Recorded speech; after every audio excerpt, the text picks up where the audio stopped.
Las aventuras de las 5 semillas de naranja, de Sir Arthur Conan Doyle. Sherlock Holmes a un lado del hogar, mientras que yo, en el otro lado, estaba absorto en la lectura. Oh, ha sonado la campanilla de la puerta. ¿Quién puede venir aquí esta noche? ¿Será un cliente?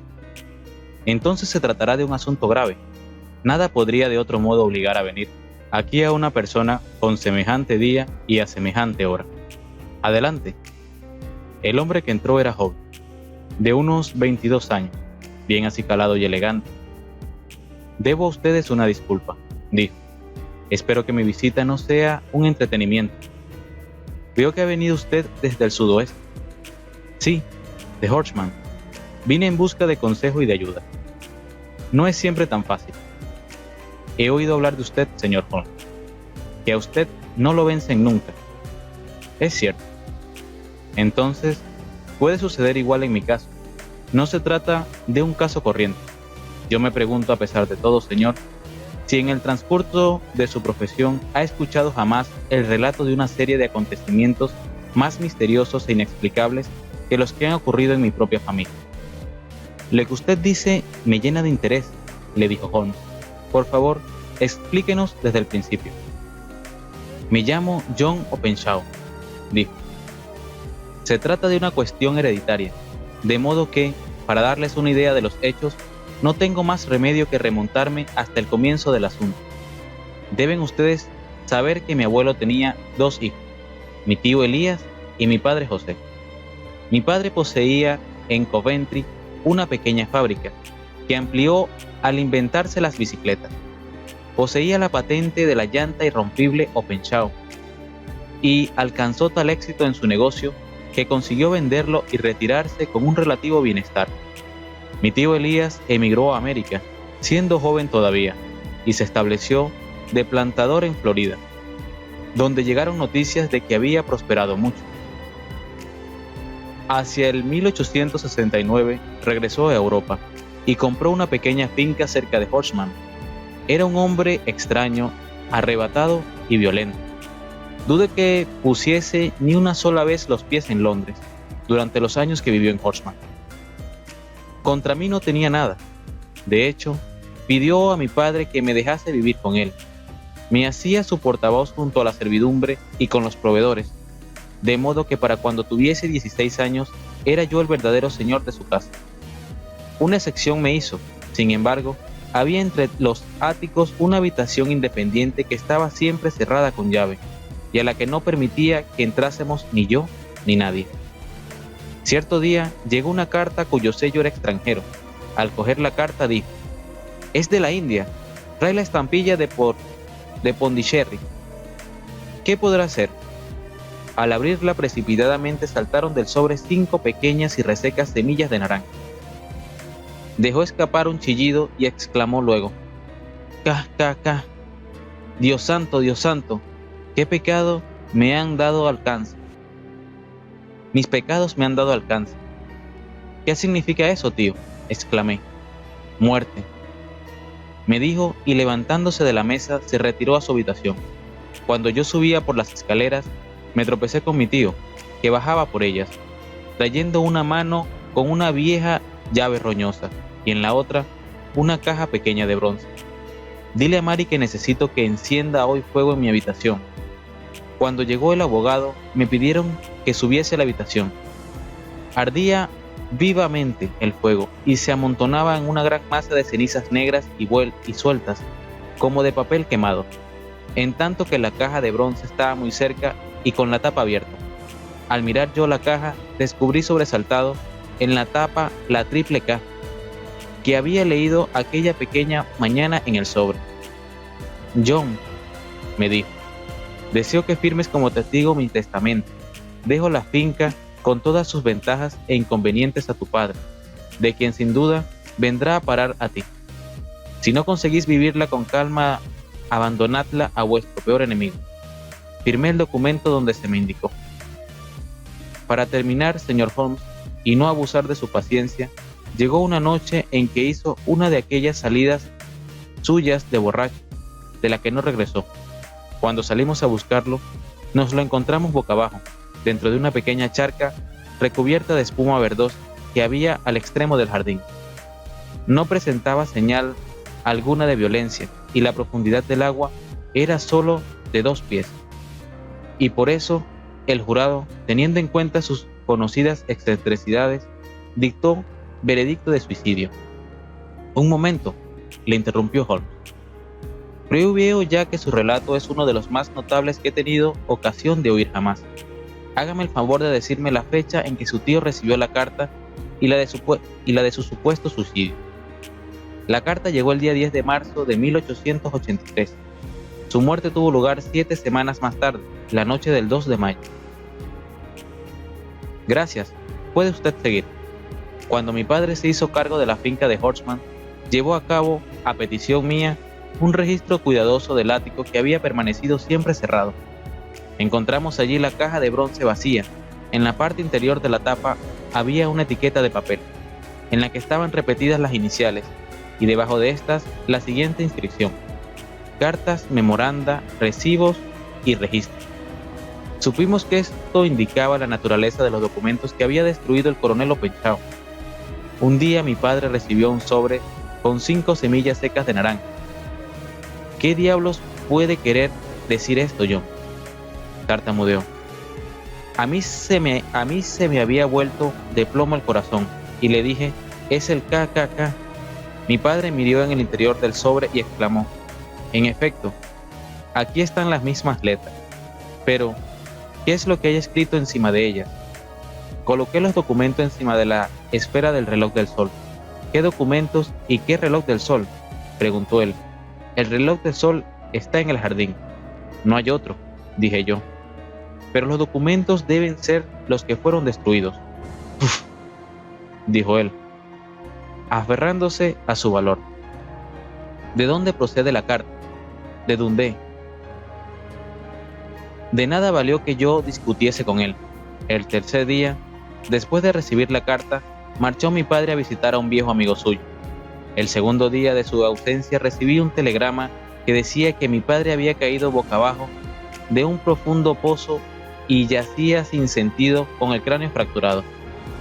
Han transcurrido 2 años y 8 meses, y ya empezaba a tener la esperanza de que aquella maldición se había alejado de mi familia. Sin embargo, ayer por la mañana cayó el golpe exactamente en la misma forma que había caído sobre mi padre. He aquí el sobre, prosiguió. El estampillado es de Londres, sector del este. En el interior están las mismas palabras que traía el sobre de mi padre, KKK, y las de coloque los documentos encima de la esfera del reloj del sol. ¿Qué ha hecho usted?, preguntó Holmes. Nada. Me sentí perdido. Vaya, vaya, exclamó Holmes. Es preciso que usted actúe, hombre, o si estará usted perdido. He visitado a la policía. ¿Y qué? Pues escucharon mi relato con una sonrisa. ¡Qué inaudita imbecilidad! Sin embargo, me han otorgado la protección de un guarda, al que han autorizado para que permanezca en la casa. En realidad han transcurrido ya 2 días desde que recibió la carta. Deberíamos haber entrado en acción antes de ahora. Me imagino que no poseerá usted ningún otro dato. Sí, tengo una cosa más, dijo John. Encontré esta hoja única en el suelo de la habitación de mi tío, y creo que pudiera tratarse de uno de los documentos que quizá se le voló de entre los otros, cuando los quemó todos. No creo que nos ayude mucho, fuera de que en él se habla también de las semillas. Mi opinión es que se trata de una página que pertenece a un diario secreto. La letra es indiscutiblemente de mi tío. Holmes cambió de sitio la lámpara, y él y yo nos inclinamos sobre la hoja de papel, cuyo borde irregular demostraba que había sido, en efecto, arrancada de un libro. El encabezamiento decía: marzo 1879, y debajo del mismo las siguientes enigmáticas noticias. 4. Vino Hudson. El mismo programa de siempre. 7. Enviadas las semillas a McCloud, Paramore y Swain, de San Agustín. 9. Macaulay se largó. 10. John Swain se largó. 12. Visitado Paramore. Todo bien. Gracias, dijo Holmes. Es preciso que usted vuelva a casa ahora y que actúe. Ponga usted esa hoja de papel dentro de la caja de metal que nos había descrito. Meta asimismo una carta en la que les dirá que todos los demás papeles fueron quemados por su tío, siendo este el único que queda. Después de hecho eso, colocará la caja encima del reloj de sol, de acuerdo con las indicaciones. ¿Me comprende? Perfectamente. No piense por ahora en venganzas ni nada por el estilo. Le doy a usted las gracias, dijo el joven. No pierda un solo instante, y sobre todo, cuídese bien entre tanto, porque yo no creo que pueda existir la menor duda de que usted está amenazado por un peligro muy real e inminente. ¿Cómo va a ser el camino de regreso? Por tren, desde la estación Waterloo. Voy armado. Bien está. Mañana me pondré yo a trabajar en su asunto. Le veré, pues, en Horsham. No, porque su secreto se oculta en Londres, y en Londres será donde yo lo busque. Nos estrechó las manos y se retiró. Sherlock Holmes encendió su pipa. Creo, Watson, dijo, por fin como comentario, que no hemos tenido entre todos nuestros casos ninguno más fantástico que este. Sobre su naturaleza no caben ya hipótesis. ¿Cuál es, pues? ¿Quién es este KKK y por qué razón persigue a esta desdichada familia? Estudiemos por ahora la situación y veamos lo que de la misma puede deducirse. Empezaremos con la firme presunción de que el coronel Openshaw tuvo algún motivo importante para abandonar Norteamérica. El extraordinario apego a la soledad que demostró en Inglaterra sugiere la idea de que se sentía miedo de alguien o de algo. De modo, pues, que podemos aceptar como hipótesis que fue el miedo lo que le empujó fuera de Norteamérica. En cuanto a lo que él temía, solo podemos deducirlo por el estudio de las tremendas cartas y sus herederos que él y sus herederos recibieron. ¿Se fijó usted en las estampillas que señalaban el punto de donde procedencia? La primera traía de Fordincherry, la segunda el de Dundee y la tercera el de Londres. La del este de Londres. ¿Qué saca usted en consecuencia de todo ello? Pues se trata de puertos de mar, es decir, que el que escribió las cartas se hallaba a bordo de un barco. Muy bien, pasemos ahora a otro punto. En el caso de la carta de Fordincherry, transcurrieron 7 semanas entre la amenaza y su cumplimiento. En el de Dundee solo fueron 3 o 4 días. Nada le indica eso, que la distancia sobre la que había que viajar era mayor, pero también la carta venía desde una distancia mayor. Existe por lo menos una probabilidad de que la embarcación a bordo de la cual está nuestro hombre o nuestros hombres es de vela. Yo creo que esas 7 semanas representan la diferencia entre el tiempo invertido por el vapor que trajo la carta y el barco de vela que trajo a quien la escribió. Es posible. Más que posible, probable. Comprenderá usted ahora la urgencia mortal que existe en este caso, y por qué insistí con el joven Openshaw en que estuviese alerta. El golpe ha sido siempre al cumplirse el plazo de tiempo imprescindible para que los que envían la carta salven la distancia que hay desde el punto en el que la envían. Pero como esta de ahora procede de Londres, no podemos contar con retraso alguno. ¡Santo Dios!, exclamé. ¿Qué puede querer significar esta inexplicable persecución? Los documentos que Openshaw se llevó son evidentemente de importancia vital para la persona o personas que viajan en el velero. Un hombre aislado no habría sido capaz de realizar 2 asesinatos de manera que engañase al jurado de un juez de instrucción. Se proponen conseguir los documentos, y ahí tiene usted como KKK deja de ser las iniciales de un individuo y se convierten en el distintivo de una sociedad. Pero, ¿de qué sociedad? Sherlock Holmes echó el busto hacia adelante y dijo, bajando la voz: ¿No ha oído hablar usted nunca del Ku Klux Klan? Jamás. El Ku Klux Klan, nombre que sugiere una fantástica semejanza con el ruido que se produce al levantar el gatillo de un rifle. Esta terrible sociedad secreta fue formada después de la Guerra Civil de los Estados del Sur por algunos excombatientes de la Confederación. Se empleaba su fuerza con fines políticos, en especial para aterrorizar a los votantes negros y para asesinar u obligar a ausentarse del país a cuantos se oponían a su programa. Sus agresiones eran precedidas, por lo general, de un aviso enviado a la persona elegida, aviso que tomaba formas fantásticas pero sabidas. Al recibir este aviso, la víctima podía optar entre apurar públicamente de sus normas anteriores o huir de la región. Cuando se atrevía a desafiar la amenaza, encontraba la muerte. Era tan perfecta la organización de la sociedad que apenas se registra algún caso de que alguien la desafiase con impunidad. Fíjese, dijo Holmes, en que el súbito hundimiento de la sociedad coincide con la desaparición de Openshaw de Norteamérica, llevándose los documentos. De ese modo, las páginas que tuvimos a la vista es tal y como podíamos esperarlo, decía. Si no mal recuerdo, se enviaron las semillas a, B y C, es decir, se les envió la advertencia de la sociedad. Las anotaciones siguientes nos dicen que A y B se largaron, es decir, que abandonaron el país, y por último, que se visitó a C, con consecuencias siniestras para él. Según me temo yo, creo, doctor, que podemos proyectar un poco de luz sobre esta oscuridad, y creo también que, entre tanto, solo hay una probabilidad favorable al joven Openshaw, y es que haga lo que yo le aconsejé. A la mañana siguiente había escampado. Cuando yo bajé, ya Holmes estaba desayunando. Holmes, le dije con voz firme, llegará usted demasiado tarde. Vaya, dijo él, dejando la taza que tenía en la mano. Me lo estaba temiendo. ¿Cómo ha sido? Me saltó a los ojos el apellido de Openshaw y el titular, tragedia cerca del puente de Waterloo. Holmes dijo, por fin, esto hiere mi orgullo, Watson.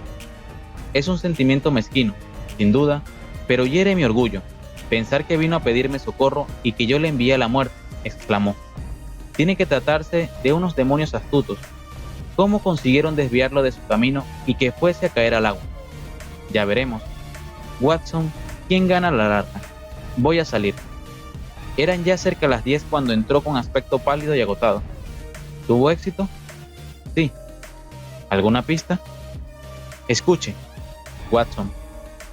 Vamos a marcarlos a ellos con su propia marca de fábrica. ¿Qué quiere decir? Holmes cogió del aparador una naranja y después de partirla, la apretó, haciendo caer las semillas encima de la mesa. Contó 5 y las metió en un sobre. En la parte interna de la patilla escribió SH para JC. Luego puso la dirección: Capitán James Calhoun, barca Lone Star, Savannah, Georgia. ¿Y quién es este capitán Calhoun? El jefe de la cuadrilla. También atrapé a los demás, pero quiero que sea él el primero. ¿Y cómo llegó usted a descubrirlo? Me he pasado todo el día examinando los registros de Lloyd y las colecciones de periódicos atrasados, siguiendo las andanzas de todos los barcos que tocaron en el puerto de Pondicherry durante los meses de enero y febrero del 83. La llamada embarcación Lone Star atrajo inmediatamente mi atención, porque se conoce con el nombre de Estrella Solitaria a uno de los estados de la Unión. Sabía que el barco tenía que ser de origen norteamericano. ¿Y luego? Repasé las noticias de Dundee, y cuando descubrí que la barca Lone Star se encontraba allí el mes de enero del 85, mis sospechas se convirtieron en certeza. El Lone Star llegó a Londres la pasada semana. Bajé hasta el muelle, me encontré con que lleva viaje hacia su puerto de origen, en Savannah. Como el viento sopla hacia el este, estoy seguro de que se halla ahora no muy lejos de la isla de Wight. ¿Y qué va a hacer usted ahora? Oh, le he puesto ya la mano encima. Él y los 2 contramaestres son, según he sabido, los únicos norteamericanos nativos que hay a bordo. Me consta asimismo que los 3 pasaron la noche en tierra. Lo supe por el estibador. Para cuando su velero llegue a Savannah, el vapor correo habrá llevado esta carta, y el cable habrá informado a la policía de dicho puerto que la presencia de esos 3 caballeros es urgentemente necesaria aquí para responder a una acusación de asesinato. Esperamos durante mucho tiempo las noticias de Savannah de Lone Star, pero no nos llegó ninguna. Finalmente nos enteramos de que allá, en pleno Atlántico, había sido visto flotando en el seno de una ola destrozado podaste de una lancha y que llevaba grabadas las letras LS. Y eso es todo lo que podemos saber ya acerca del final que tuvo el Lone Star.